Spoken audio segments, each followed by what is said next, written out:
Hello friends, welcome to my channel. मेरा नाम है धीरज और आज मैं ट्यूटोरियल लेने वाला हूँ geotechnical engineering, that is a soil mechanics and foundation engineering के ऊपर, ठीक है। और एक वेरी इंपॉर्टेंट इसमें क्वेश्चंस इंक्लूडेड है और ये प्रिपरेशन है आपके लिए PWD, SSC, JE and soil water conservation के लिए, ठीक है। और मैं सेकंड ट्यूटोरियल आपको देने वाला हूँ संडे को, तो प्लीज़ आप मुझे कमेंट करके बताइए कि आपको ट्यूटोरियल किस सब्जेक्ट के ऊपर चाहिए, ठीक है। और जिनको ट्यूटोरियल अभी तक नहीं मिला प्लीज़ आप कांटेक्ट करें। मेरा नंबर है 7507291874 के ऊपर, ठीक है। आप मुझे व्हाट्सअप भी कर सकते हैं, ठीक है। चलो हम अभी स्टार्ट करते हैं,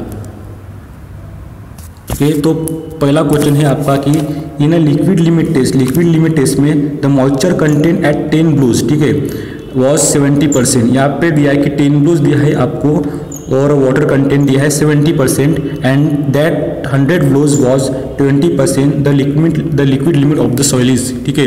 तो आपको यहाँ पे लिक्विड लिमिट बताना है, ठीक है। तो यहाँ पे क्या होगा कि W1 होगा आपका वाटर कंटेंट 70%, ठीक है, 70%। और आपका एन होगा number of the blues for first moisture content के लिए वो है 10 ब्लूज। और यहाँ पे देन सेकंड वाटर कंटेंट आपको दिया है 20% और 20% के लिए जो नंबर ऑफ द ब्लूज है वो है N2, दैट इज 100 ब्लूज, ठीक है। आपको ये डाटा में मिल गया W1 N1 W2 N2, ठीक है। तो देखो कि यहाँ पे ग्राफिकल मेथड है, मैं ऐसे ग्राफ प्लॉट कर लेता हूँ, ठीक है। तो यहाँ पे लिखना है आपको नंबर ऑफ दी ब्लूज, ठीक है। यहाँ पे लिखना है आपको number of the blows, then यहाँ पे लिखना है आपको वाटर कंटेंट, ठीक है। ये होगा आपका वाटर कंटेंट इन परसेंटेज में, ठीक है। तो यहाँ पे देखो कि आपको दिया है कि 10 ब्लूज के लिए 70% वाटर कंटेंट। तो आपको यहाँ पे लिखना है कि यहाँ पे है 10 ब्लूज, सपोज यहाँ पे है 10 ब्लूज और इस 10 ब्लूज के लिए 70% क्या है वाटर कंटेंट है। तो मैं यहाँ पे 70% वाटर कंटेंट मार्क कर लेता हूँ, ठीक है। यहाँ पे आएगा 70%, ठीक है। अब मैं इसको क्या कर लेता हूँ, ज्वाइन कर लेता हूँ इस लाइन को। देन मैं क्या कर रहा हूँ कि देन सेकंड आपको दिया है कि 100 ब्लूज के लिए 20%। तो 100 ब्लूज के लिए तो यहाँ पे आएगा सपोज 100 ब्लूज आएगा, तो 100 ब्लूज के लिए है 20%, तो मैं यहाँ पे 20% लिख लेता हूँ, ठीक है। देन मैं इसको भी ज्वाइन कर लेता, ठीक है। देन ए पॉइंट और ए पॉइंट आपको मिल गया, देन मैं इसको क्या कर लेता हूँ, ज्वाइन कर लेता हूँ, ठीक है। यहाँ पे ऐसे एक स्टीप क्या मिल गया आपको, एक लाइन मिल गई, ठीक है। देन आपको क्या ये जो कैसाग्रेड एपरेटस में जो हम लिक्विड लिमिट करते हैं तो उनका कहना क्या है कि हमें 25 नंबर पे ही ब्लूज चाहिए, ठीक है। तो ये स्टैंडर्ड वैल्यू है 25 नंबर ऑफ द ब्लूज, ये आपको ध्यान में रखना है। तो यहाँ पे देखो कि जो जहाँ पे 25 नंबर ऑफ द ब्लूज आएंगे वो मार्क करना है, ठीक है। यहाँ पे आएगा सपोज 25 नंबर, तो यहाँ से ऐसे स्ट्रेट लाइन निकालना है, ठीक है। ये लाइन जहाँ पे कोइंसाइड करेगी उससे लेकर यहाँ तक आपको ज्वाइन करना है, ठीक है। तो यहाँ पे आपको कुछ ना कुछ वैल्यू मिलेगी, वो वैल्यू होगी आपकी लिक्विड लिमिट की, ठीक है। वो वैल्यू होगी आपकी लिक्विड लिमिट की, ठीक है। तो यहाँ पे आपको वाटर कंटेंट मिलेगा, ठीक है। तो आपको मिलेगी लिक्विड लिमिट वैल्यू, ठीक है, ठीक है। समझ गए, लिक्विड लिमिट आपको मिल गई। तो जो आपको लिक्विड वैल्यू मिली थी वो वैल्यू होगी आपकी 65, जो भी होगी जहाँ पे भी वैल्यू आएगी वो होगी आपकी लिक्विड लिमिट, ठीक है। तो यहाँ पे आ गया 65, तो यहाँ पे आंसर होगा आपका 65, ठीक है। This is the graphical method. Then next question है आपका कि the active earth pressure of a soil proportional to where phi is the angle of the friction of soil, ठीक है। तो यहाँ पे इसका आंसर है tan² 45 डिग्री -φ/2, ठीक है। देन यहाँ पे देखो कि मैं आपको एक इम्पोर्टेंट पॉइंट बता देता कि एक्टिव अर्थ प्रेशर जो होता है, एक्टिव अर्थ प्रेशर जो होता है वो क्या होता है, डायरेक्टली प्रोपोर्शनल होता है cot² 45 डिग्री +φ/2, ठीक है, +φ/2, ठीक है, cot² के लिए। देन tan² के लिए क्या रहेगा, 45 डिग्री -φ/2। एंड ये जो एक्टिव अर्थ प्रेशर होता है वो active earth pressure directly proportional होता है cot² ब्रैकेट में 45 degree plus 5/2 and tan square के लिए 45 डिग्री माइनस 5/2, ठीक है। और यहाँ पे देखो कि ठीक है, तो यहाँ पे देखो कि आपको क्या समझ गया कि जो एक्टिव अर्थ प्रेशर होता है वो डायरेक्टली प्रोपोर्शनल किससे होता है, tan स्क्वायर और cot स्क्वायर के लिए, tan स्क्वायर और cot स्क्वायर के लिए। तो आपको cot स्क्वायर के लिए बोला होगा तो आपको यहाँ पे आएगा sin 45 डिग्री प्लस 5/2 आएगा, और tan स्क्वायर के लिए क्या आएगा 45 डिग्री प्लस माइनस 5/2 आएगा, ठीक है। इतना बस ध्यान में रखना है, ठीक है। तो देखो कि आपको एक फार्मूला में बता था कि कोएफिशिएंट ऑफ अर्थ प्रेशर का, ठीक है, कोएफिशिएंट ऑफ अर्थ प्रेशर का फार्मूला है ये काफ़ी इंपॉर्टेंट फार्मूला है, आपको ये ध्यान में रखना है कि देखो कि it is the ratio of the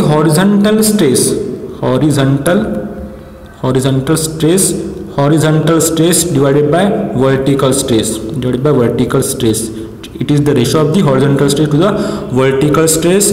इसको हम कैसे लिखते हैं, ऐसे लिखते हैं, ठीक है, यानी horizontal stress to the vertical stress answer हम लिखते हैं coefficient of the earth pressure के लिए, ठीक है। जब हम इसको क्या करेंगे, सॉल्व करेंगे तो क्या होगा, देखो कि एक फार्मूला बनेगा, वो फार्मूला काफ़ी इंपॉर्टेंट है। जब हम इसको सॉल्व करेंगे तो 1/tan स्क्वायर 45 डिग्री प्लस 5/2, और इसको हम सॉल्व करेंगे तो हमको फार्मूला मिलेगा एक्टिव अर्थ प्रेशर का, वो होगा 1 माइनस sin 5/1 प्लस sin 5, ठीक है। It is the most important formula. एक कभी कभी डायरेक्टली पूछा जाता है कि एक्टिव अर्थ प्रेशर का फार्मूला क्या है वो बताओ, ठीक है। ये फार्मूला का आपका एक्टिव अर्थ प्रेशर के लिए, ठीक है। तो सिमिलरली पैसिव अर्थ प्रेशर के लिए आपको फार्मूला ध्यान में रखना है, सिंपल है, उसी 1 प्लस sin 5/1 माइनस sin 5, और एक्टिव के केस में क्या होगा, प्लस माइनस होगा और ये माइनस प्लस हो जाएगा, ठीक है। बस इतना ही आपको सिंपल ध्यान में रखना है। और मैंने अभी जो एक्टिव अर्थ का जो प्रेशर का जो फार्मूला मैंने बताया वो होता है मिनिमम स्टेबल वैल्यू के लिए, और जो मैंने पैसिव अर्थ का जो प्रेशर का जो फार्मूला बताया वो होता है मैक्सिमम स्टेबल वैल्यू ऑफ के के लिए, यानी मैक्सिमम वैल्यू स्टेबल के लिए, और ये होगा मिनिमम वैल्यू ऑफ स्टेबल के लिए। बस इतना कंसेप्ट ध्यान में रखना है, ठीक है। और एक फार्मूला कभी कभी डायरेक्टली पूछा जाता है कि coefficient of the earth pressure K0 equal to μ/1 minus mu, ठीक है। ये पॉइजन रेशो के बेसिस के ऊपर है, ठीक है। Mu is the Poisson ratio है, ठीक है। तो mu is the Poisson ratio, देखो कि सॉइल के लिए अलग अलग पॉइजन रेशो है, वो मैं यहाँ पे देखो कि 3 इंपॉर्टेंट पॉइंट आपको ध्यान में रखना है कि लूज सैंड के लिए जो पॉइजन रेशो होता है वो होता है 0.4। देन हार्ड क्ले के लिए पॉइजन रेशो होता है 0.5, and soft and dense sand के लिए वैल्यू होती है 0.6, ठीक है। सॉरी मैंने यहाँ पे फार्मूला बोला 0.6, दिस इज द वैल्यू होती है लूज सैंड के लिए 0.4, हार्ड के लिए 0.5 एंड सॉफ्ट के लिए soft clay and dense hard के लिए 0.6। This is the most important terms Poisson ratio, ठीक है। कोएफिशिएंट ऑफ अर्थ प्रेशर में सपोज पूछा गया वैल्यू कि बताओ कि कोएफिशिएंट ऑफ अर्थ प्रेशर के लिए पॉइजन रेशो का वैल्यू बताओ। जैसे कि लूज सैंड के लिए बोला तो 0.4 रहेगा, हार्ड के लिए बोलेगा तो 0.5 रहेगा, soft clay and dense sand के लिए 0.6 रहेगा, ठीक है। और जब सैंड कॉम्पैक्टेड रहती है, ठीक है, when the sand is compacted in layer में रहेगी, फॉर स्टीफ क्ले के लिए वो फार्मूला बनेगा K0 इक्वल टू 0.8, ठीक है। जो कोएफिशिएंट ऑफ अर्थ प्रेशर का जो ये रहेगा पॉइजन रेशियो रहेगा वो रहेगा आपका 0.8, ठीक है। बस इतने आपको ध्यान में रखना है, जैसा एक्सपेक्टेड वैल्यू आ सकती है, ठीक है, ठीक है। चलो हम अभी नेक्स्ट क्वेश्चन देखते हैं कि नेक्स्ट क्वेश्चन है कि the minimum water content at which the soil just begins to crumble when rolled into a threads 3 mm in diameter is known as, ठीक है। मैंने पिछले लेक्चर में PWD के पेपर सॉल्यूशन में आपको बताया था कि लिक्विड लिमिट क्या है, प्लास्टिक लिमिट क्या है, विद डायग्राम मैंने आपको बताया था, ठीक है। तो देखो कि जो लिक्विड लिमिट होता है तो क्या करते हैं हम, जो कैसांग्रेट एपरेटस होता है उसमें हम क्या करते हैं, सॉइल को पुट करते विथ यानी वेट सॉइल को हम पुट करते हैं, देन उसको हम ब्लोज देते हैं 25, देन हम ग्रू टूल से उसको कट करते हैं, ठीक है। वो वैसा ही कंडीशन है लिक्विड लिमिट, वो कंडीशन होगी लिक्विड लिमिट के लिए, ठीक है। तो liquid limit the minimum water content at which the soil, sorry मैंने आप बराबर बताया, सॉरी मैंने आपको गलत बताया यहाँ पे। ये जो कंडीशन मैंने अभी आपको बताई थी वो लिक्विड लिमिट के लिए, और ये जो कंडीशन आपकी है वो है कंडीशन आपकी प्लास्टिक लिमिट के लिए, ठीक है। जो यानी हम 3 mm का जो हम डायमीटर करते हैं, सॉरी एक, ठीक है, मैं एक बार फिर से बता देता हूँ कि एक ऐसी सॉइल को हम जैसे कि ऐसे रोल करते हैं, ऐसे एक धागा जैसा हम 3 mm के डायमीटर तक हम करते हैं। जब वो कि किसी पॉइंट पे क्या होती है, ब्रेक हो जाती है, उसको हम बोलते हैं प्लास्टिक लिमिट। और लिक्विड लिमिट कैसांग्रेट एपरेटस को सॉइल वेट हम उसको 25 ब्लोज देते हैं, उसको हम कट करते हैं टूल से, उसको बोलते हैं लिक्विड लिमिट टेस्ट, ठीक है, समझ गए। ठीक है, मैं आपको एक इम्पॉर्टेंट टर्म बता देता कि कंसिस्टेंसी लिमिट यानी क्या होता है। कि कंसिस्टेंसी लिमिट देखो कि यहाँ पे सिंपल है कि the water content at which the soil changes from the one state to the another state that is also called as the consistency limit, और इसको हम बोलते हैं एटिलबर्ग लिमिट, ठीक है। ऐसा वाटर कंटेंट की जिस पे सॉइल की चेंज होती है from one state to the another state. तो देखो कि यहाँ पे डायग्राम दिए, मैं डायग्राम से आपका कंसेप्ट क्लियर कर देता हूँ कि देखो कि ऐसा water content at which the soil क्या हो रही है, चेंजेस हो रही है फ्रॉम द वन स्टेट मैंने वन स्टेट से लेकर अनदर स्टेट में, उसको बोलते हैं कंसिस्टेंसी लिमिट। तो यहाँ पे देखो कि अलग अलग टर्म्स के लिए अलग अलग कंडीशन है। तो देखो कि यहाँ पे कि लिक्विड स्टेट क्या हो रहा है, चेंज हो रहा है टू द प्लास्टिक स्टेट में, ठीक है। जब liquid state changes to the plastic state उसको हम बोलते हैं liquid limit. Then the plastic state changes to the semi solid state that is also called as the plastic limit. And then semi solid state changes to the solid state that is also called as the shrinkage limit, ठीक है। This is the most important कि consistency limit यानी क्या होता है कि the water content at which the soil changes from the one state to the another state that is also called as the consistency limit। और आपको एक diagram पता होनी चाहिए, बस इतना ही पॉइंट आपको ध्यान में रखना है, ठीक है। यहाँ पे कुछ थ्योरी है, ठीक है, बस इतना ही यहाँ पे दिया है, ठीक है। और मैंने आपको पिछले लेक्चर में बताया था कि लिक्विड, हाँ यहाँ पे देखो कि प्लास्टिसिटी इंडेक्स क्या होता है कि liquid limit minus plastic limit also called as the plasticity index, ठीक है। चलो हम अभी नेक्स्ट क्वेश्चन भी चाहते हैं, ठीक है। ये ना आपका अगला क्वेश्चन है कि pick up the correct statement from the following. आपको करेक्ट स्टेटमेंट देखना है कि इसमें से, ठीक है। मैं आपको जूम कर लेता हूँ। तो देखो कि यहाँ पे कौन सा करेक्ट स्टेटमेंट है फ्रॉम द फॉलोइंग, ठीक है। The rise of the ground surface due to the frost action is called the frost heave, ठीक है। जो राइज जो होता है ग्राउंड का सरफेस का due to the frost action की वजह से उसको हम बोलते हैं फ्रॉस्ट ह्यू, ठीक है। The freezing of water is accompanied by a volume increase of 9%।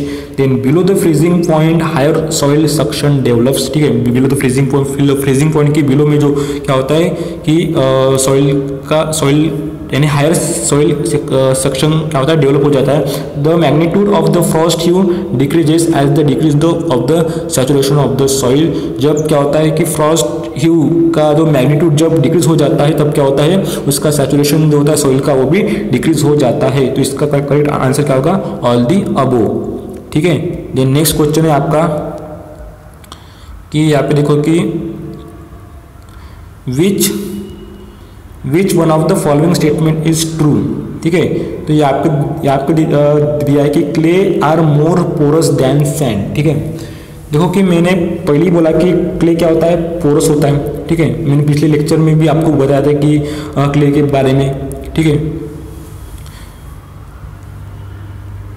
ठीक है, मैं यहाँ पे फिर से रिपीट आपको कर देता हूँ कि देखो कि क्ले क्या होता है, मोर पोरस होता है देन सैंड, ठीक है। जो क्ले होता है ये क्या होता है, मोर पोरस होता है देन सैंड, ठीक है। क्यों होता है, क्योंकि क्ले की जो पोरोसिटी होती है वो होती है हाई, ठीक है। सबसे पहले आपको बात ध्यान में रखना है कि जो क्ले की जो पोरोसिटी होती है वो होती है हाई सैंड से, ठीक है, देन सैंड। बिकॉज क्योंकि क्यों होता है, क्यों उसकी पोरोसिटी हाई होती है, क्योंकि जो सरफेस एरिया जो होता है क्ले का वो क्या होता है, ग्रेटर होता है, ठीक है। जो सरफेस एरिया होता है क्ले का वो ग्रेटर होता है देन सैंड, ठीक है। तो आपको क्या समझा कि क्ले क्या होता है, मोर पोर्स होता है देन सैंड, क्योंकि उसका सरफेस एरिया ज़्यादा होता है सैंड से, ठीक है। देन आपको सेकंड इसमें दिया है कि the pressure of organic matter in a soil decreases the bearing capacity of the soil, bearing capacity of the soil, ठीक है। देन नेक्स्ट है कि aluminium cement is use for the foundation in soil with chemical deposit, ठीक है। जो aluminium cement जो होता है उसको हम उसको यूज़ करते हैं किसके लिए, फाउंडेशन के लिए इन सॉइल में विथ केमिकल डिपॉजिट। तो इसका आंसर हो जाएगा ऑल दी अबो, ठीक है। देखो कि नेक्स्ट क्वेश्चन है आपका कि the lateral earth pressure on A retaining wall, जो लैटरल प्रेशर आता है रिटेनिंग वॉल के ऊपर तो क्या होता है। सिंपल आपको यहाँ पे दिया है कि the proportional to the internal friction of the wall, simple है, proportional to the internal friction of the wall तो कैसा है ए, तो आपको इसके लिए कंसेप्ट समझना पड़ेगा, ठीक है। तो मैं देखो मैं आपको एक कंसेप्ट समझ के समझा देता, ठीक है, आप उसे नोट डाउन कर लीजिए, ठीक है। तो यहाँ पे देखो कि क्या है कि सिंपल ऐसा एक रिटेनिंग वॉल है, मैं यहाँ पे एक रिटेनिंग वॉल बना देता, ठीक है। एक रिटेनिंग वॉल है, इसके ऊपर क्या आ रहा है, लैटरल अर्थ प्रेशर आ रहा है, ठीक है, लैटरल अर्थ प्रेशर इसके ऊपर आ रहा है। तो इसकी जो वैल्यू होती है वो होती है के नॉट, इसको बोलते हैं coefficient of the earth pressure, इसको बोलते हैं हम यूनिट वेट, देन इसको बोलते हैं एच, ठीक है। देन इसकी जो वैल्यू होती है वो होती है के not, that is the Q, ठीक है। के नॉट है coefficient of the earth pressure and Q is the uniformly distributed load. तो यूनिफॉर्मली डिस्ट्रीब्यूटेड लोड क्या है मैं आपको बता देता। तो मैं यहाँ पे कैसे एक वॉल बना देता, दिस इज द वॉल है, ठीक है। और ये वॉल के साइड में हम क्या करते हैं, बैक फिल करते हैं। तो इस पे ऊपर क्या आ रहा है, सच जो लोड आ रहा है, सच चार्ज लोड जो कुछ भी है, यूनिफॉर्मली डिस्ट्रीब्यूटेड लोड जो भी कुछ आ रहा है। तो यहाँ पे क्या है, सॉइल है, तो सॉइल में क्या आता है, सॉइल में क्या आता है, सॉइल की क्या होती है, यूनिट वेट होती है, ठीक है, उसकी कोहेसिव होती है, देन उसके angle of the internal friction होता है। ये तीन कंडीशन आपको ध्यान में रहना चाहिए कि सॉइल में क्या होता है, उसकी यूनिट वेट होती है, सॉइल की यूनिट वेट होती है, सॉइल कोहेसिव है या नहीं वो भी दिया होता है, then angle of the internal friction आपको दिया होता है। तो आपको वैसा ही आपको पूछा गया है आपके क्वेश्चन में कि जो लैटरल जो अर्थ प्रेशर है ऑन द रिटेनिंग वॉल, जो लैटरल प्रेशर जो आ रहा है आपका रिटेनिंग वॉल के ऊपर, तो वो डायरेक्टली प्रोपोर्शनल किससे होगा, angle of the internal friction, ठीक है, internal friction of the soil के ऊपर, ठीक है। देन ये जो प्रेशर आता है वो होता है h/3 के ऊपर, ठीक है, h/3 के ऊपर, ठीक है। बस इतना सिंपल है और इसके न्यूमेरिकल भी बहुत इजी है, ठीक है। आपको पेपर 2 SSC JEE के पेपर 2 के लिए करना होगा तो प्लीज़ आप मुझे कमेंट करके बताइए, ठीक है, मैं आपको बता दूंगा। इसका प्रॉब्लम बहुत ईजी है, ठीक है। देन आपको इंक्लाइन के लिए भी पता होना चाहिए कि कैसा डायग्राम था, ठीक है। इंक्लाइन के लिए आप यहाँ पे देख लीजिए, ठीक है।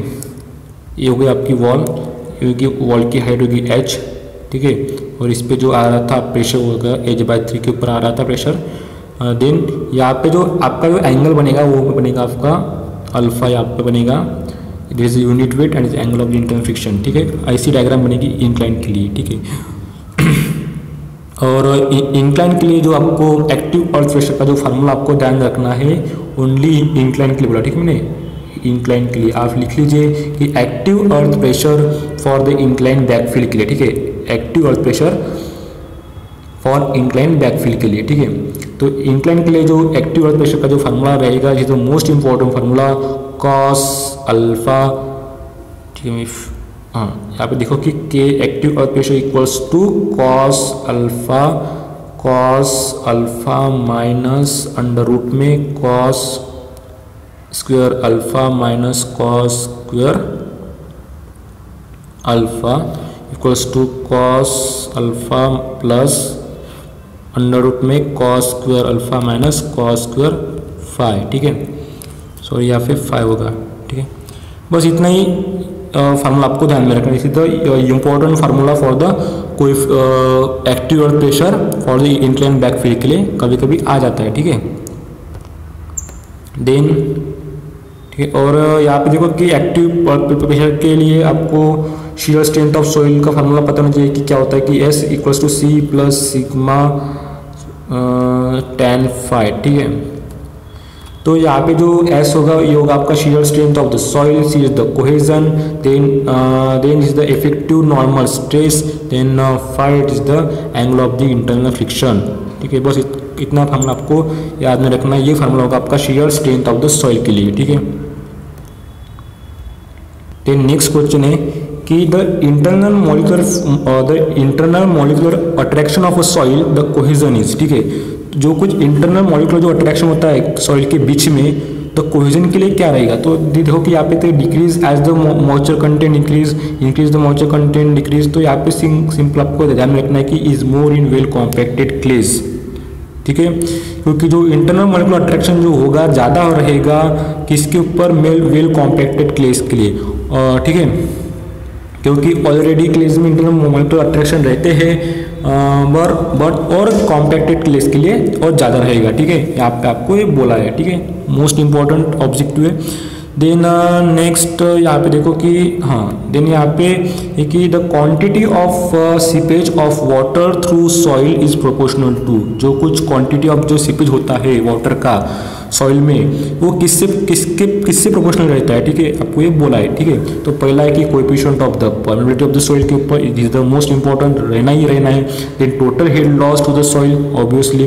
ठीक है, तो ये जो है ये दोनों ही क्या है, प्रोपोर्शनल होते हैं quantity of seepage of water through soil के। ठीक है, मोस्ट इंपॉर्टेंट है। देन नेक्स्ट आपका ऑब्जेक्टिव है कि when drainage is permitted under the initially applied normal stress only and full primarily consolidation is allowed to take place, the test is known as। तो आपको यहाँ पे बोला है कि वो टेस्ट कौन सी रहेगी। ठीक है, तो यहाँ पे रहेगी कंसोलिडेट अनड्रेन टेस्ट। कौन सी रहेगी, कंसोलिडेट अनड्रेन टेस्ट। तो देखो कि मैं आपको सिंपल स्टेप बाय स्टेप बता देता कि देखो कि 1 मिनट, हाँ यहाँ पे देखो कि जो टेस्ट हम कंडक्ट करते हैं वो किसके लिए कंडक्ट करते हैं, shear strength of the soil को मेजर करने के लिए। ठीक है, shear strength of the soil को मेजर करने के लिए। अभी मैंने आपको shear strength का फार्मूला बताया था, S = C plus sigma tan phi। ठीक है, ये फार्मूला आपको रट लेना है। ठीक है, देन देखो कि ये जो ट्रायक्सियल, देखो कि step by step triaxial test पहला है कि ट्रायक्सियल टेस्ट। तो जो ट्रायक्सियल टेस्ट में आता है 3 condition, UU, CU and CD। ठीक है, आप इसको लिख लीजिए कि देखो कि UU यानी क्या होता है कि अनकॉन्सोलिडेट अनड्रेन टेस्ट। ठीक है, कौन सा होगा, unconsolidate undrain test, that is the UU। Then CU यानी होता है कि consolidated undrain test, consolidated undrain test. ठीक है, देन है CD यानी होता है कॉन्सोलिडेट ड्रेन टेस्ट। ठीक है, कॉन्सोलिडेट ड्रेन टेस्ट। देखो अभी मैं स्टेप बाय स्टेप बता, सबसे पहले हम इसके बारे में डिस्कस करेंगे, कॉन्सोलिडेट अनड्रेन टेस्ट के बारे में। ठीक है, तो मैं यहाँ पे लिख लेता कि कॉन्सोलिडेट अनड्रेन टेस्ट। ठीक है, देखो कि कॉन्सोलिडेट अनड्रेन टेस्ट जो होती है वो टेस्ट इसमें पोर वाटर क्या करते हैं, पोर वाटर प्रेशर का हम क्या करते हैं, मेजर करते हैं। पोर वाटर प्रेशर हम इसमें मेजर करते हैं, पोर वाटर प्रेशर मेजर करते हैं। ठीक है, UU में, यहाँ पे लिख लीजिए आप, UU गलती से हो गया। देखो कि अनकॉन्सोलिडेट अनड्रेन टेस्ट में हम पोर वाटर प्रेशर क्या करते हैं, मेजर करते हैं। और इसके लिए जो मोहर सर्कल का जो डायग्राम बनेगी, कभी कभी पूछी जाती है कि डायग्राम डायरेक्टली आपको दी रहेगी। ठीक है, तो ये डायग्राम किसके लिए, ठीक है, आपको पता होना चाहिए। तो suppose this is the for test 1, this is the for test 2 and this is the for test 3।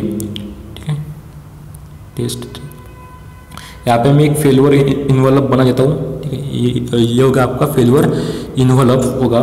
Then यहाँ से लेकर यहाँ तक का जो डिस्टेंस होगा वो होता है कोहेसिव। ठीक है, कोहेसिव यहाँ पे कुछ तो भी रहेगा। देन मैंने आपको पहले बताया था कि मोहर सर्कल में हॉरिजॉन्टली हम निकालते हैं नॉर्मल स्ट्रेस और वर्टिकल हम निकालते हैं शियर स्ट्रेस। वर्टिकल में होता है शियर स्ट्रेस। ठीक है, सिंपल है इतना। पर देखो कि यहाँ पे जो एंगल जो होगा, यहाँ पे एंगल होगा 0। ठीक है, बस ये डायग्राम आपको ध्यान में रखनी है। किसके लिए डायग्राम है, अनकॉन्सोलिडेट अनड्रेन टेस्ट के लिए। सिंपल है। ठीक है, देन CU के लिए मैं बताता, CU यानी होता है कंसोलिडेटेड अनड्रेन टेस्ट, ठीक है, कंसोलिडेटेड अनड्रेन टेस्ट, ठीक है, CU, ठीक है। और इसको हम बोलते हैं स्लो टेस्ट भी बोलते हैं, ठीक है, स्लो टेस्ट बोलते हैं हम इसको हम मेंशन करते हैं S से, ठीक है। जो मैंने अभी पिछली वाली जो बताई थी UU टेस्ट यानी अनकंसोलिडेटेड अनड्रेन टेस्ट, इसको हम बोलते हैं क्विक टेस्ट, क्योंकि क्विकली क्या करती है, रिजल्ट देती है, इसको बोलते हैं क्विक टेस्ट, ठीक है।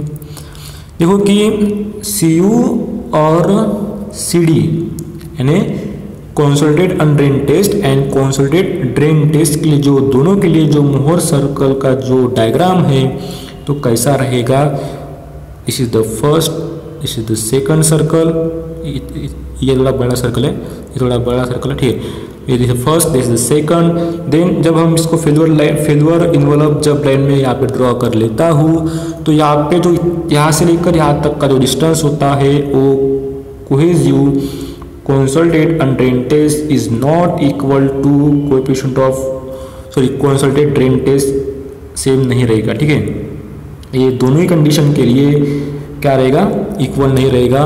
और जो एंगल भी सेम हियर एंगल भी जो CU के लिए नॉट इक्वल टू CD के लिए भी, ठीक है, एंगल CU के लिए और CD के लिए सेम नहीं रहेगा। बस इतना डायग्राम आपको ध्यान में रखना है, सिंपल है, ठीक है। देन में आपको एक रिवीजन कर ले तो UU किसके लिए होगा, क्विक टेस्ट, ठीक है, this is the quick test है। देन CU जो होता है वो होता है स्लो टेस्ट, देन CD होता है R टेस्ट, इसको बोलते हैं R टेस्ट, ठीक है, स्लो CU क्विक UU, बस इतना ही आपको कंसेप्ट ध्यान में रखना है, कभी कभी डायरेक्टली पूछा जा सकता है, ठीक है। देन आपका नेक्स्ट ऑब्जेक्टिव है कि the minimum water content at which the soil retains its liquid state and also possesses the small shearing strength against flowing is known as liquid limit, ठीक है। तो देखो कि the minimum water content at which the soil retains it liquid state and soil and also possesses the small shearing strength is called as the liquid limit. तो यहाँ पे मैंने अभी पिछली ऑब्जेक्टिव में डिस्कस किया था कि देखो कि एक ऐसा डायग्राम होती है, ठीक है, यहाँ पे है वाटर कंटेंट, यहाँ पे दिया है वॉल्यूम, यहाँ पे सॉलिड स्टेट, देन ऐसी डायग्राम है, ठीक है। ये क्या होगा आपका लिक्विड स्टेट, ठीक है, ये होगा आपका लिक्विड स्टेट। 1 मिनट,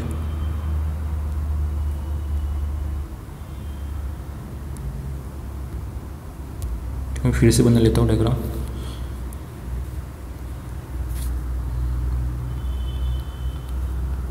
ठीक है, ये होगा आपका लिक्विड लिमिट, ठीक है, ये होगा आपका plastic limit, plastic state, liquid state, plastic state, semi solid state, then solid state, ठीक है, यहाँ पे 0, यहाँ पे श्रिंकेज लिमिट, यहाँ पे प्लास्टिक लिमिट, यहाँ पे लिक्विड लिमिट, ठीक है। कंसिस्टेंसी लिमिट यानी क्या होता है कि ऐसा मतलब द मिनिमम वाटर कंटेंट, ऐसे वाटर कम से कम वाटर कंटेंट के इसमें क्या होता है, सॉइल क्या होता है, चेंज होती है one state to the another state, उसको हम बोलते हैं consistency limit. Then liquid state to plastic state में जाएगा वो होगा liquid limit, plastic state to semi solid state में जाएगा वो होगा प्लास्टिक लिमिट, और semi solid state to solid state में जाएगा वो होगा आपका श्रिंकेज लिमिट। और आखिरी का है ड्राई सॉइल, ठीक है, सिंपल इतना ही है बस, ठीक है। तो यहाँ पे इसका आंसर होगा लिक्विड लिमिट। देन नेक्स्ट है आपका कि यहाँ पे देखो कि minimum size of the particle of silt soil, ठीक है, तो आपको सिल्ट सॉइल के लिए मिनिमम साइज आपको पूछा है, ठीक है। तो देखो कि minimum size of the silt होता है 0.002 mm, ये आपको ध्यान में रखना है, ठीक है।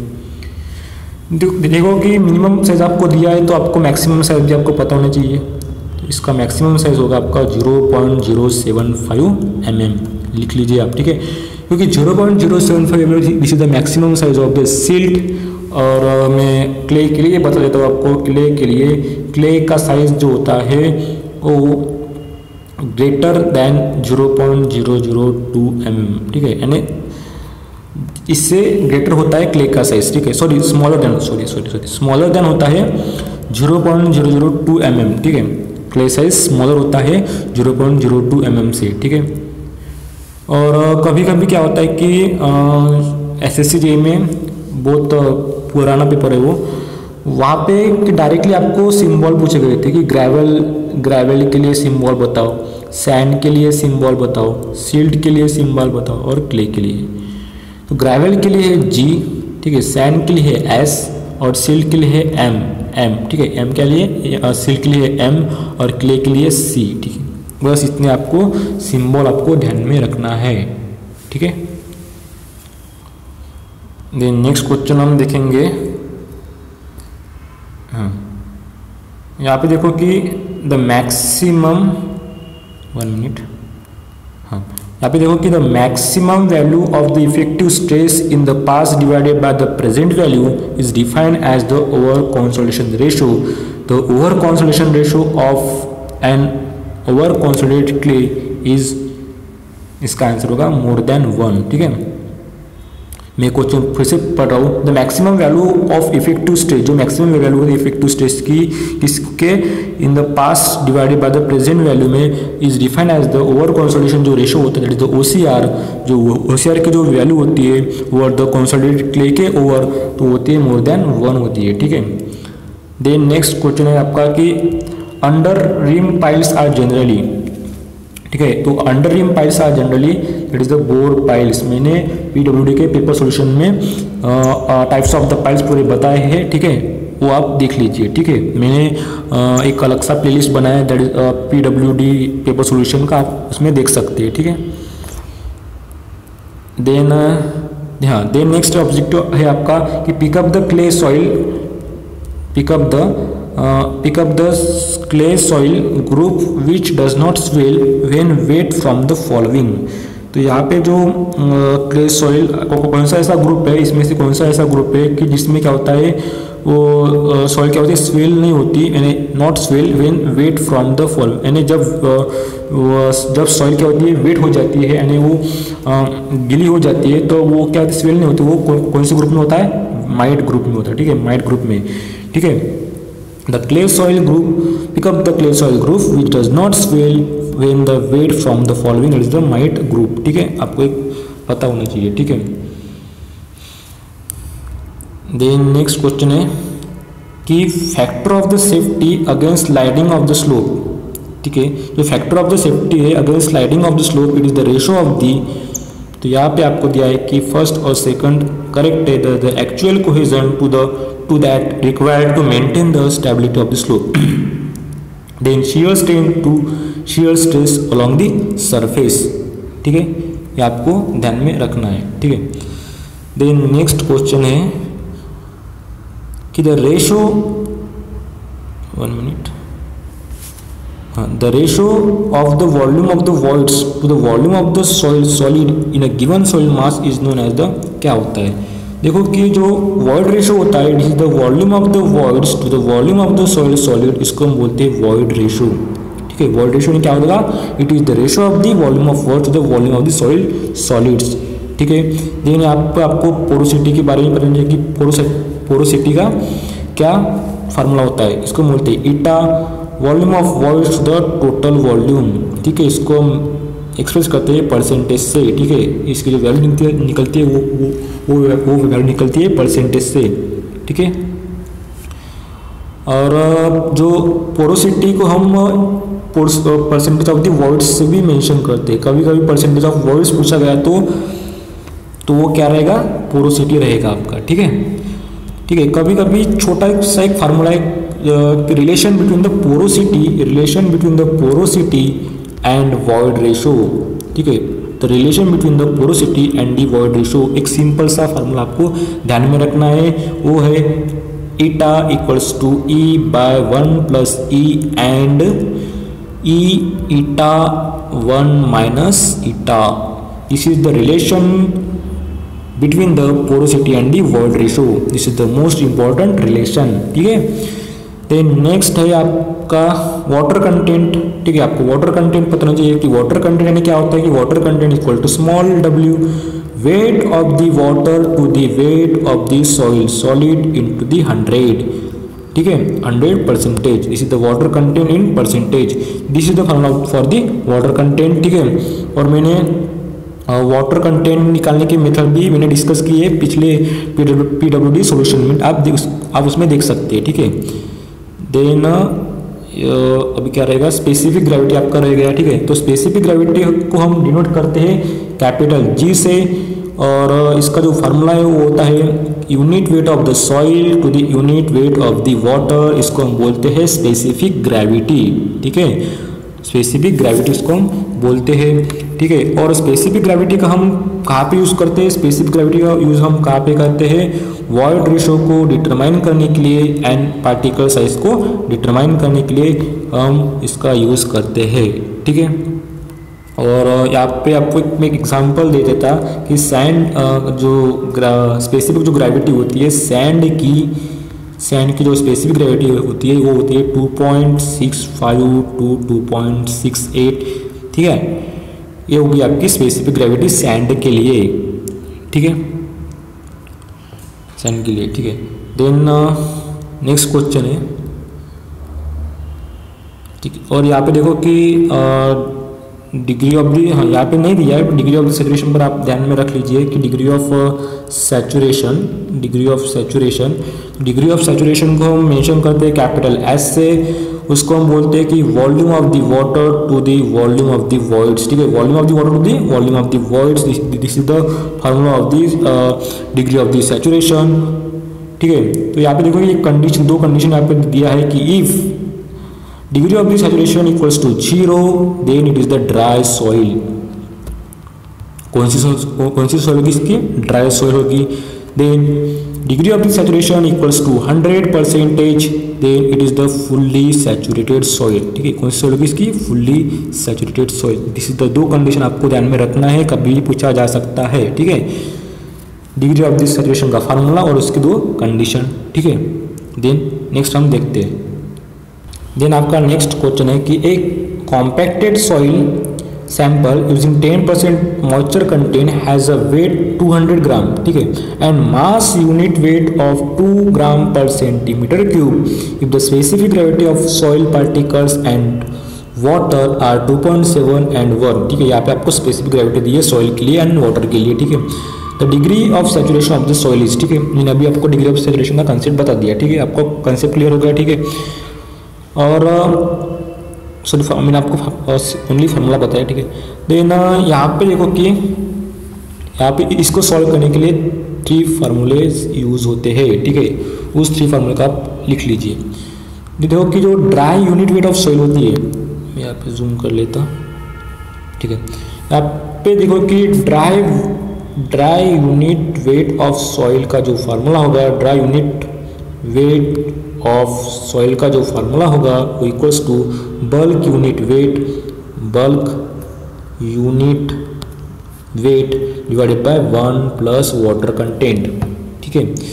तो आप फिर से एक बार प्रॉब्लम में देख लीजिए, ठीक है। तो यहाँ पे देखो कि आपको दिया है कि बल्क यूनिट वेट 2 दिया है आपको, यहाँ पे 1 मिनट, हाँ,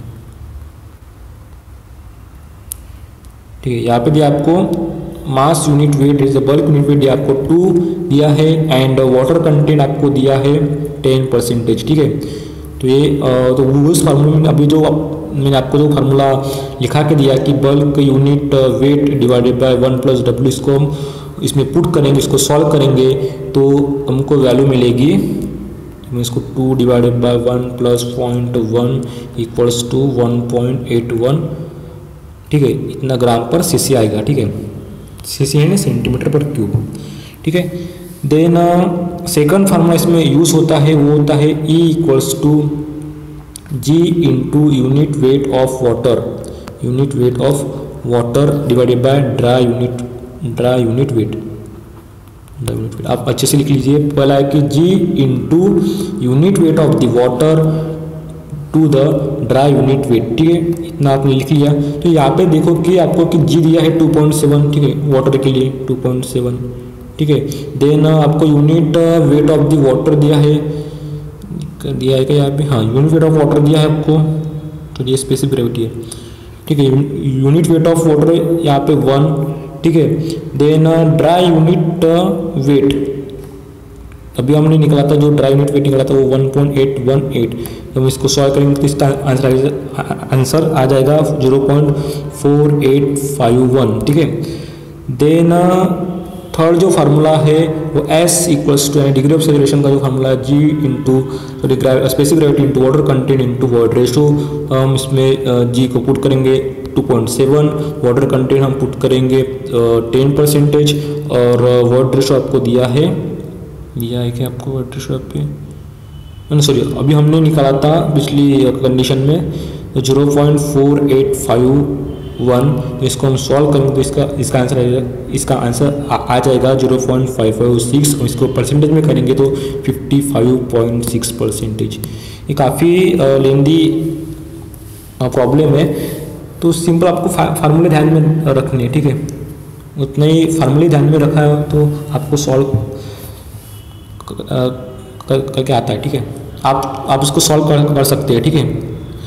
देन नेक्स्ट है कि a partially saturated sample of soil has unit weight 2 gram per centimetre cube and specific gravity of soil is particles 2.6 if the moisture content in the soil is 25% the degree of the saturation कितना होगा, ठीक है, आपको यहाँ पे बोला है। क्योंकि नेक्स्ट ऑब्जेक्टिव बहुत ईजी है कि ये partially saturated sample of soil has unit weight दिया आपको 2.0, then specific gravity of soil दिया आपको 2.6 if the moisture content in soil is 20% the degree of the saturation यानी कितना होगा। तो ठीक है, तो डिग्री ऑफ द सैचुरेशन का मैंने आपको फार्मूला बताया था कि वो होगा आपका G into W into E, ठीक है। G is the specific gravity and is the water content and is the void ratio, ठीक है। और सॉरी मैं नेक्स्ट कभी लूँगा क्योंकि इसका फार्मूला मैं भूल गया अभी, वो अभी जो मैंने फार्मूला लिया वो नहीं है उसका, ठीक है। बाद में इसको हम डिस्कस करेंगे, ठीक है।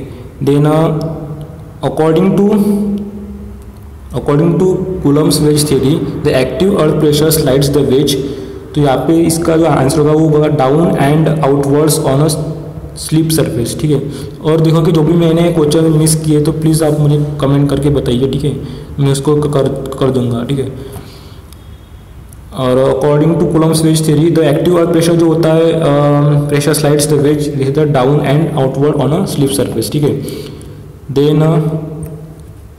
देन नेक्स्ट आपका ऑब्जेक्टिव है कि the coefficient of the curvature is defined है, ठीक है। तो कोएफिशिएंट ऑफ द कर्वेचर क्या होता है कि इसका जो करेक्ट आंसर है कि D30² bye D60 by D10, ठीक है। जो D10 है, जो D30 है, जो D60 है, ये क्या इंडिकेट करते हैं, shape of the particle size indicate करते हैं। और आपको यहाँ पे ध्यान में रखना है कि coefficient of the curvature coefficient of the curvature जो होता है 1 मिनट, हाँ, जो कोएफिशिएंट ऑफ कर्वेचर यहाँ पे, ठीक है, सॉरी, कोएफिशिएंट ऑफ जो यूनिफॉर्मिटी होती है, ठीक है। तो कोएफिशिएंट ऑफ यूनिफॉर्मिटी का क्या फॉर्मूला है कि D60 by D10 is the coefficient of the uniformity, ठीक है। और coefficient of the uniformity equals to जब 1 रहती है तो उसका जो पार्टिकल साइज क्या होता है, सेम रहता है, ऑब्वियसली 1 है तो पार्टिकल साइज क्या होगा, सेम होगा। लेकिन coefficient of the uniformity between 1, 2, 3 रहती है तब वो क्या रहेगा, फॉर वेल ग्रेडेड सॉइल की रहेगा, ठीक है, for well graded soil. Is the most important कि कोएफिशिएंट ऑफ द यूनिफॉर्मिटी, क्या बोला मैंने, यूनिफॉर्मिटी बोला, कर्वेचर नहीं बोला मैंने, ठीक है।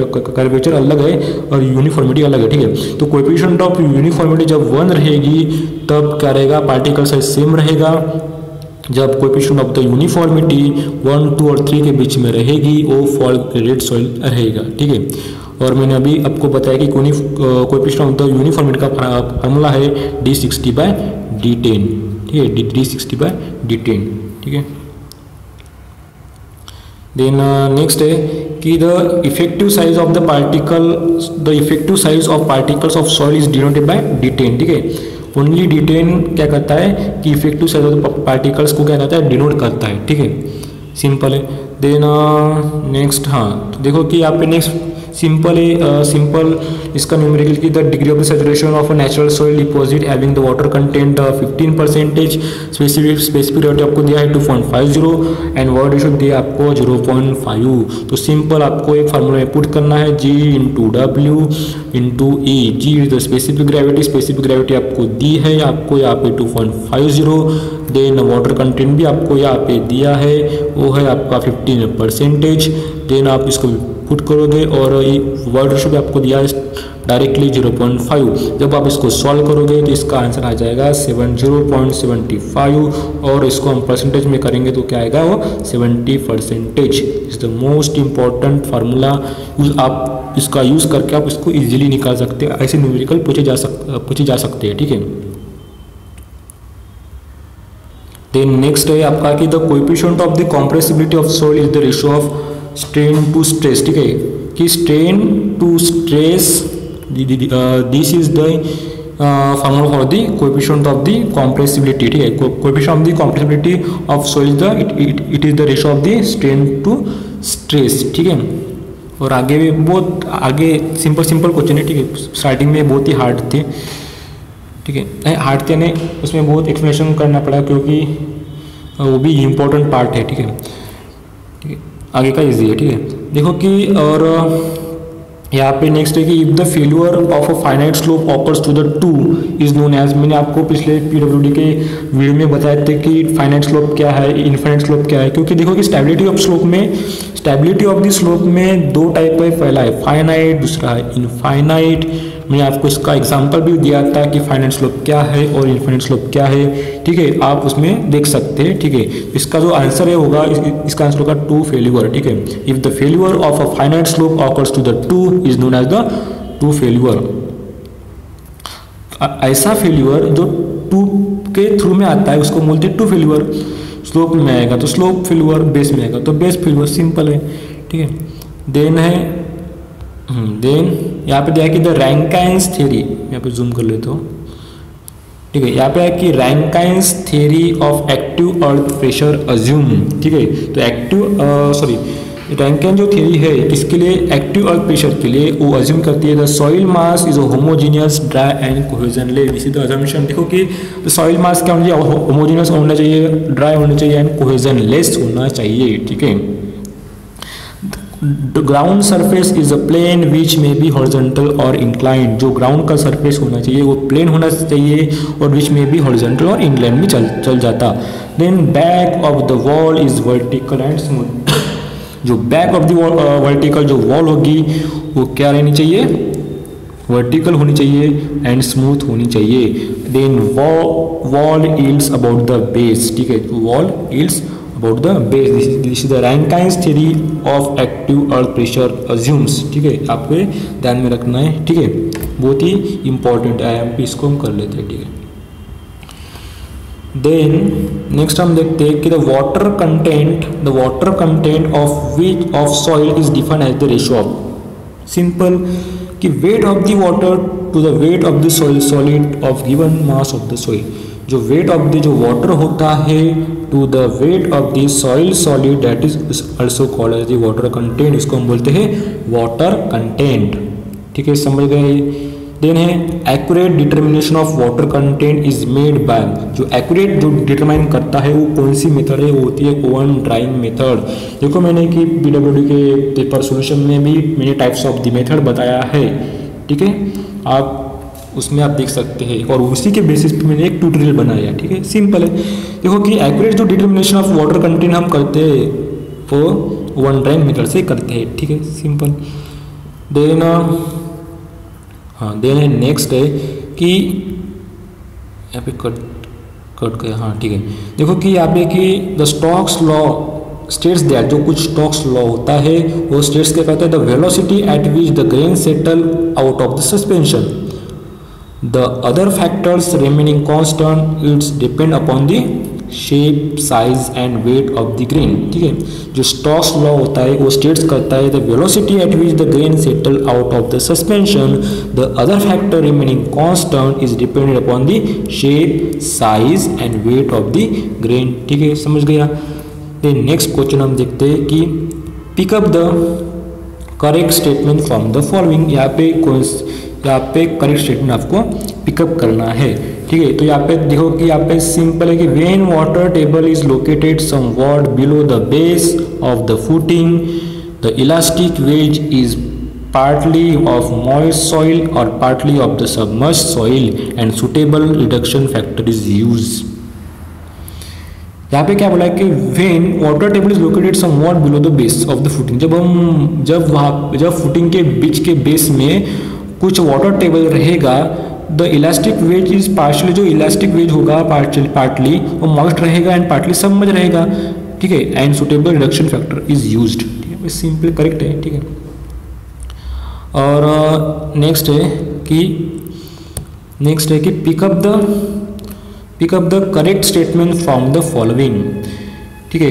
करेक्ट स्टेटमेंट आपको यहाँ पे पकड़ना है, ठीक है। तो यहाँ पे देखो कि चारों स्टेटमेंट करेक्ट है और चारों स्टेटमेंट आपको ध्यान से पढ़ना है और नोट डाउन भी करके रखना है, क्योंकि ये इंपॉर्टेंट है, कभी कभी पूछे भी जा सकते हैं कि in a soil the flow index indicates the variation in shear strength with water content. Soil में जो फ्लो इंडेक्स होता है वो क्या इंडिकेट करता है, variation in shear strength and water content, ठीक है। तो आपको इसमें तो आपको क्या समझा कि फ्लो इंडिकेट्स क्या इंडिकेट करता है, वेरिएशन इंडिकेट करता है शियर स्ट्रेंथ का विथ वाटर कंटेंट के साथ, ठीक है।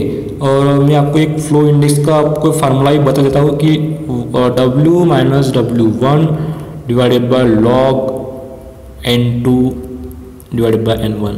तो आप बोलोगे कि ये क्या फार्मूला है, कि क्या W है, क्या W2 है, क्या N2 और क्या N है, ठीक है। सिंपल मैं आपको यहाँ पे बता देता, देखो एक पेज, हाँ जूम कर लेता, ठीक है। कि देखो कि जब हम लिक्विड लिमिट का टेस्ट कंडक्ट करते तो किससे कंडक्ट करते हैं, कैसग्रेन एपरेटस से, समझे।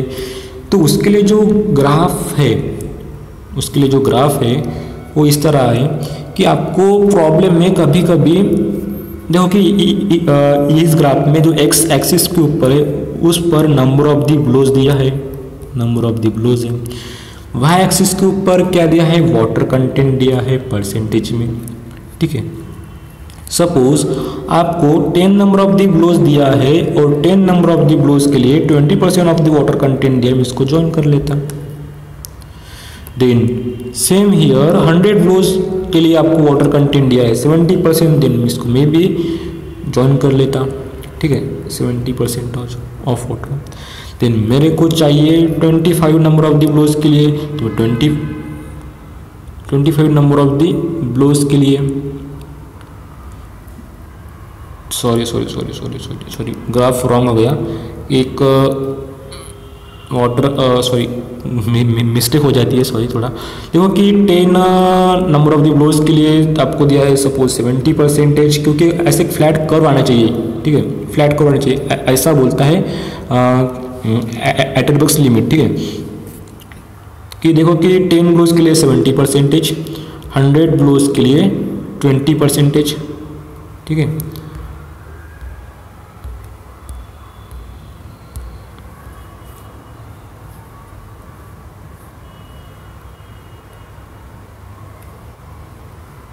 ठीक है, यहाँ पे मैंने निकाल लिया, यहाँ पे का 25% और 25% पे आप जब गिनोगे तो आपको यहाँ पे मिलेगा आपका लिक्विड लिमिट, ठीक है।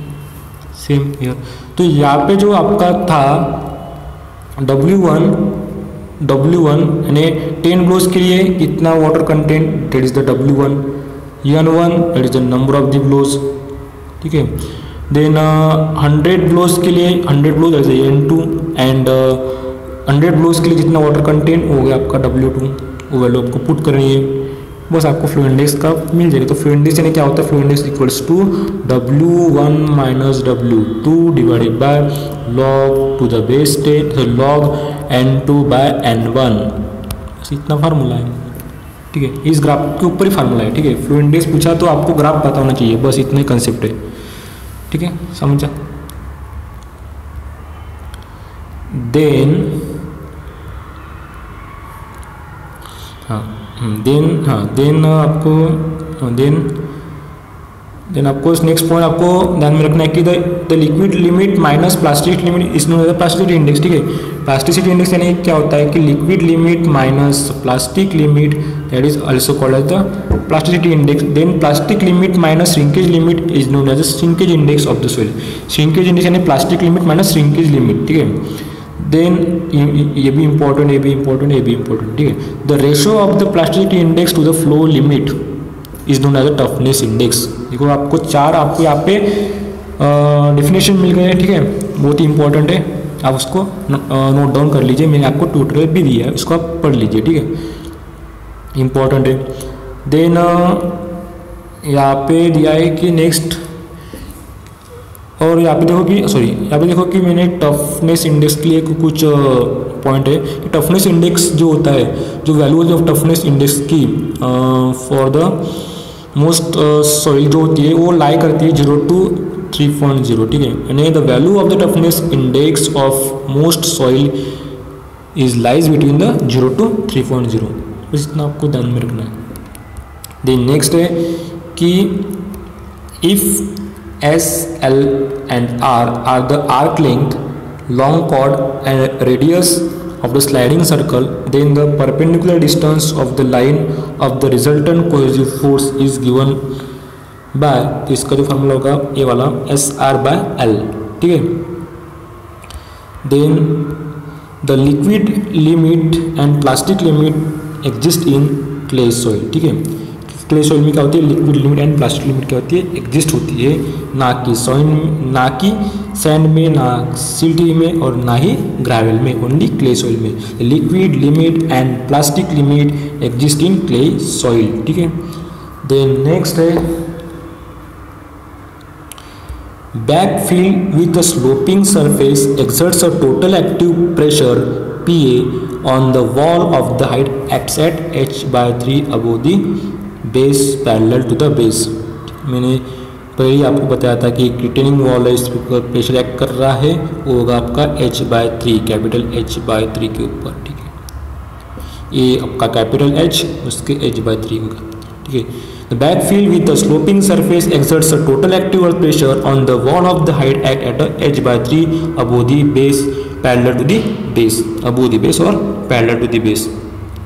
देन नेक्स्ट है आपका कि द रेशो, वन मिनट, हाँ, the ratio of the weight of a given volume of soil solid to the weight of an equal volume of the distil water at the given temperature is known as the specific gravity. जो कुछ ratio होता है of the weight of the given volume of soil solids to the weight of the equal volume of the distil water the given temperature known as the specific gravity, ठीक है। ये होगा आपका specific gravity के लिए formula. Then है कि ultimate settlement of a soil, जो अल्टीमेट जो सेटलमेंट होता है सॉइल का वो डायरेक्टली प्रोपोर्शनल किससे रहना चाहिए, depth of the compressible soil strata and compressive index के लिए। जो अल्टीमेट सेटलमेंट ऑफ सॉइल होगा वो अल्टीमेट सेटलमेंट ऑफ सॉइल वो डायरेक्टली प्रोपोर्शनल रहना चाहिए depth of the compressive soil strata and the compressive index के लिए, ठीक है। देन नेक्स्ट है कि the seepage force in a soil, जो सीपेज फोर्स होता है सॉइल में वो क्या होता है, perpendicular to the equipotential lines, proportional to the exist gradient and proportional to the head loss. जो सीपेज फोर्स होता है वो परपेंडिकुलर किससे होता है, इक्विपोटेंशियल लाइन से, proportional to the existing gradient से, proportional to the head loss से, ठीक है। इसका आंसर होगा all the above. Then next आपका है कि a soil has a bulk density आपको दिया है 2.30 kg/cm³ एंड वाटर कंटेंट है आपको 15%। The dry density of the sample is कितना होना चाहिए, तो आपको सिंपल आपको पता चाहिए कि ड्राई डेंसिटी का क्या फार्मूला होगा कि बल्क डेंसिटी, बल्क मैंने आपको बताया था कि bulk density divided by 1 plus water content.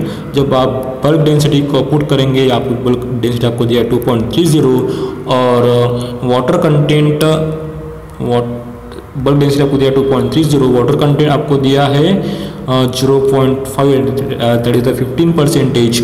जब आप इसको सॉल्व करोगे तो इसका आंसर आ जाएगा 2.0 ग्राम पर सेंटीमीटर क्यूब। ठीक है, होगा ये शॉर्ट फार्मूला आपको ध्यान में रखना, इसके ऊपर प्रॉब्लम पूछे जाते हैं। ठीक है, देन है 38वां कि pick up the correct statement from the following. तो इसमें करेक्ट स्टेटमेंट कौन सा रहेगा कि silty clay loam contains highest percentage of the silt. ठीक है, सिल्टी देखो कि सिल्टी क्ले लोम में क्या कंटेंट रहती है, हाईएस्ट परसेंटेज ऑफ सिल्ट। ठीक है, सिल्टी क्लोम में ऑब्वियसली क्या रहेंगे, हाईएस्ट परसेंटेज ऑफ सिल्ट रहेंगे। ठीक है, देन नेक्स्ट है कि the clay soil mainly consist of kaolinites, montmorillonite, illites and vermiculite. ठीक है, this is the clay soil consist, the clay soil mainly consist, this is there is all the above. ठीक है, then next है कि the liquidity index is defined as the ratio express as the percentage of.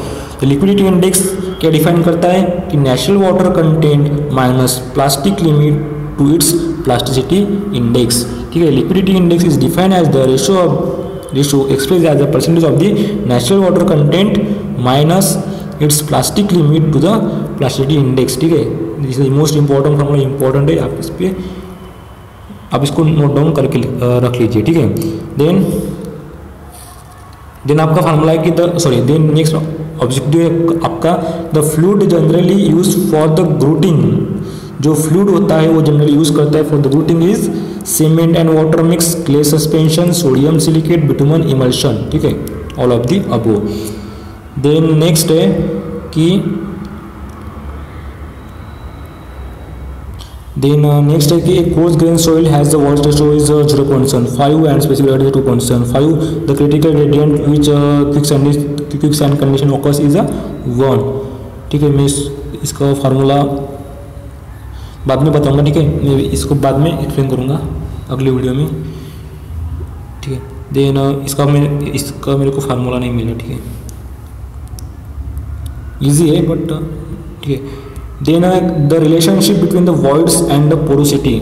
जो कुछ relationship होता है between the voids ratio and the porosity में, वो क्या होता है। ठीक है, वो होता है E equals to eta upon 1 minus e eta. मैंने पहले बताया था कि रिलेशनशिप आपको ध्यान में रखना है कि रिलेशनशिप क्या होता है वॉइड्स रेशियो एंड पोरोसिटी का, E equals to eta upon 1 minus e. ठीक है, then failure of the stability of slopes generally occurs along the curved surface। ये देखो कि मोस्ट इंपॉर्टेंट और ये PWD में पूछा गया है कि failure of the stability of the slope जो होता है वो जनरली कैसे आता है, एक कर्व सरफेस के ऊपर आता है। ठीक है, देन नेक्स्ट है कि pick up the correct statement from the following. Failure plane does not carry the maximum shear stress. जो फेल्यूर जो प्लेन होता है वो does not carry the maximum shear stress. जो फेल्यूर प्लेन होता है वो क्या नहीं करता, कैरी नहीं करता मैक्सिमम शियर स्ट्रेस। ठीक है, देन है कि geological cycle for the formation of soil is weathering, transportation, deposition and upheaval. ठीक है, पहले ये वेदरिंग होता है, देन ट्रांसपोर्टिंग होता है, देन डिपोजिशन होता है, देन ऑफ हीवेल। बस इतने। एंड देन लास्ट क्वेश्चन है आपका कि लास्ट है कि the weight of the pycnometer containing 400 gram sand and water full to the top 2150 gram. The weight of the pycnometer दिया है आपको full of the clean water and specific gravity आपको दिया 2.5। आपको वाटर कंटेंट निकालना है तो आपको सिंपली वाटर कंटेंट का जो फार्मूला है W equals to W2 minus W1 divided by W3 minus W4। आप इसको लिख लीजिए and G minus 1 divided by G bracket में माइनस 1 इंटू 100। बस W1 होगा आपका weight of the empty container. ठीक है, W2 होगा आपका weight of the container plus weight soil and W3 होगा आपका weight of the container plus dry soil with lid. ठीक है,